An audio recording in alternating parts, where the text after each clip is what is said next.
Усім привіт! Сьогодні вирушаємо в нову подорож на нову гору Джампх'єлет. Висота у нас буде 540 метрів, не сильно висока, але мальовнича гора. Зустрінемося на горі. Так, да, там і зустрінемося.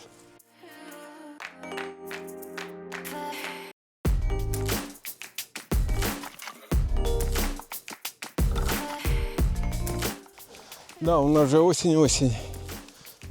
Ще чуть-чуть буде, якийсь тиждень, другий. Да.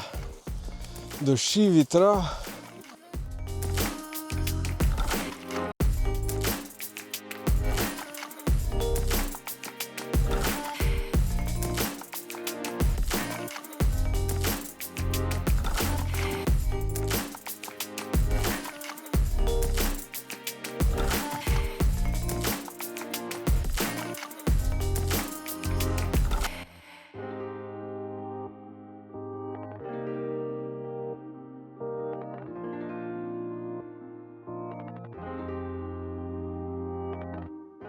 Що, Микола, сьогодні дуже файна погода, жодного вітру, немає дощу цей раз.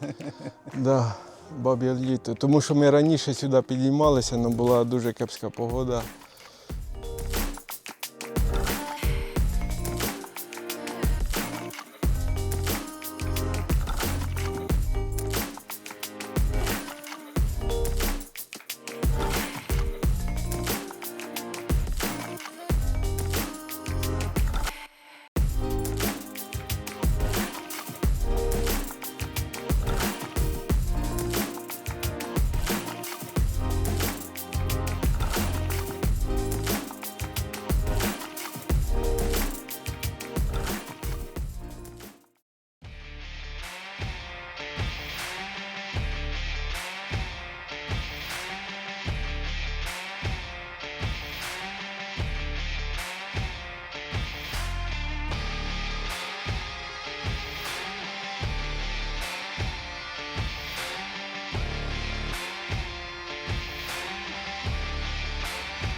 Ось уже ми і на вершині. Скільки? Близько години підйом був. Так,